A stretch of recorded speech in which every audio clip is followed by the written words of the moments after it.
நம்ம கடவுள்கிட்ட ஒன்று கேட்போம், ஆனால் நமக்கு நடக்கிறது வேற ஒன்றா இருக்கும். அதுக்காக கடவுள் நம்ம கோரிக்கையை செவிமடுக்கிறது இல்லைன்னு அர்த்தம் இல்லைங்க. நம்ம வேண்டது நம்ம பேசுறது எல்லாத்தையும் கடவுள் கேட்கறது இல்லைன்னு யாரு சொன்னா? இந்த 3 மரத்தோட கதையை கேளுங்க, உங்களோட கண்ணோட்டமே மாறிடும். இது உங்க ஆன்மாவை பலப்படுத்துற ஒரு உன்னதமான கதை. கதையை முழுசா கேளுங்க. இது போன்ற வாழ்வியல் உண்மை கதைகளுக்கு இப்போதே சேனலை சப்ஸ்கிரைப் செய்யுங்க, பெல் ஐக்கானை மறக்காம அழுத்திடுங்க. வாங்க கதைக்கு போகலாம். ஒரு அடர்ந்த காட்டுல 3 பெரிய மரங்கள் வளர்ந்து நின்று அவங்க முழுமையா வளர்ந்திருந்ததால அவங்களுக்கு தெரியும் மனிதர்கள் அவங்களை வெட்டி எடுத்துட்டு போயிருவாங்கன்னு. அன்னைக்கு ராத்திரி அந்த 3 மரங்களும் பேசிக்கிட்டு இருந்துச்சு. முதல் மரம் சொல்லிச்சு, நான் ஒரு ஆபரண பெட்டியாவேன், அதுல ராணியோட நகைகளும் அரசாங்க செல்வத்தையும் நான் என்னோட வச்சு பாதுகாப்பேன் அப்படின்னு ஆசைப்பட்டுச்சு. தான் ஒரு அரண்மனையில இருக்க போறதா நினைச்சு ரொம்ப ஆசைப்பட்டுச்சு. 2வது மரம் சொல்லிச்சு, நான் ஒரு அழகான குழந்தைக்கான தொட்டில் ஆவேன், அந்த தொட்டில இந்த நாட்டோட இளவரசனையே நான் தூங்க வைப்பேன், இதுதான் என்னோட விருப்பம்னு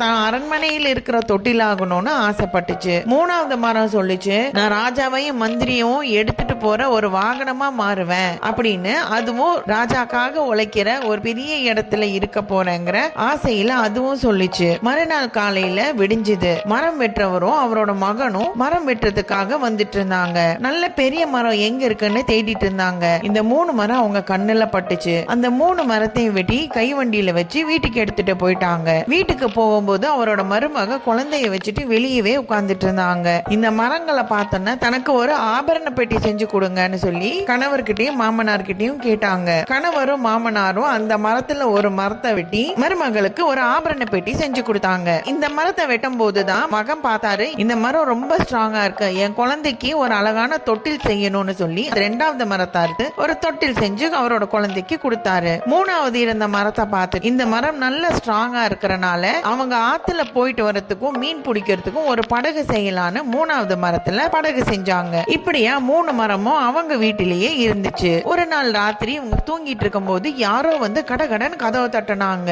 யாரு கதவை தட்டுறது இந்த நேரத்துலன்னு கதவை திறந்து பார்த்தா ராஜாவும் ராணியும் ராணியோட கையில குழந்தையுமா வந்து நின்னுட்டு இருந்தாங்க. ராஜா சொன்னாரு, அரண்மனைய வந்து எதிரிக தாக்கிட்டாங்க, அதனால மறைஞ்சிருக்கிறதுக்கு ராணியும் இளவரசனும் ஒரு நாள் இங்க இருக்கட்டும், நான் அமைச்சர்களோட போய் போராடிட்டு நான் நாளைக்கு வந்து ராணிய கூட்டிட்டு போய்க்கிறேன், பத்திரமா பாத்துக்கோங்கன்னு சொல்லி சொல்றாரு. மரவெட்டியும் ராணிய பத்திரமா பாத்துக்கிறேன்னு சொல்லி சொல்றாங்க. ராணி அவங்களோட நகையும் அவங்க கொண்டு வந்த அரசாங்க நகைகளையும் வைக்கிறதுக்கு ஒரு பெட்டி கேட்டாங்க. மருமகளுக்கு செஞ்சு கொடுத்த ஆபரண பெட்டியில அரசாங்க நகைகளும் ராணியோட நகைகளையும் எடுத்து வச்சாங்க. அந்த பெட்டியோட ஆசை பூர்த்தியானது. அடுத்தது இளவரசன் தூங்குறதுக்காக அந்த மரத்தொட்டில கொடுத்தாங்க. அந்த மரத்தொட்டில இளவரசன் கண்ணு மூடி அமைதியா நிம்மதியா தூங்கினாரு. 2வது மரம் சொன்னதும் நிறைவேறியது. ராஜா மரவெட்டிக்கிட்ட கேட்டாரு, இங்க ஆத்த கடக்கிறதுக்கு ஏதாவது வழி இருக்கான்னு. தான் செஞ்சு வச்சிருந்த படகை கொடுத்தாரு. ராஜாவும் மந்திரியும் அந்த படகுல ஏறி ஆத்த கடந்து போனாங்க. அப்படி 3வது மரம் சொன்ன வார்த்தையும் நிறைவேறிடுச்சு. கதையின் நீதி. இந்த கதையில ஆழமான உண்மை என்னன்னு தெரியுதா? நம்ம ஒண்ணு விரும்பி கேட்கும் போது அது நம்ம மூளை கெட்டுன அளவுக்கான சின்ன விஷயமா தான் நம்ம கேட்போம். ஆனா நம்ம கேட்காம நம்ம முயற்சிகளை மட்டும் நம்ம செஞ்சுட்டு இருக்கும் போது அதுக்கான பலனா தெய்வம் நம்மளுக்கு தர்றது நம்ம யூகிக்க முடியாத அளவுக்கு இருக்கிற பிரம்மாண்டமானதை தான் தெய்வம் நம்மளுக்கு தரும். அதை விட்டுட்டு கடவுள் என் பேச்சை கேட்கல, எனக்கு ஒண்ணுமே செய்யலன்னு வருத்தப்பட்டுட்டு இருக்காதீங்க.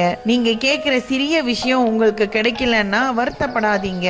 இயற்கை உங்களுக்காக ஒரு பெரிய விஷயத்த தயார் செஞ்சுட்டு இருக்குன்னு அர்த்தம். நம்பிக்கையோட காத்துருங்க. அவங்க தர்றது உங்க கனவுல கூட நீங்க நினைக்க முடியாத அளவுக்கு பெருசாதான் இருக்கும். நம்பிக்கையை மட்டும் போட்டு நீங்க உழைக்கிறத உழைச்சிட்டே இருங்க. பலன் என்ன வரும்னு எதிர்பார்க்காதீங்க. நீங்க எதிர்பார்க்கறத விட பெரிய பலனாதான் உங்களுக்கு கிடைக்கும். இந்த கதை உங்களுக்கு பிடிச்சிருந்தா லைக் பண்ணுங்க, உங்க நண்பர்களுக்கும் ஷேர் பண்ணுங்க.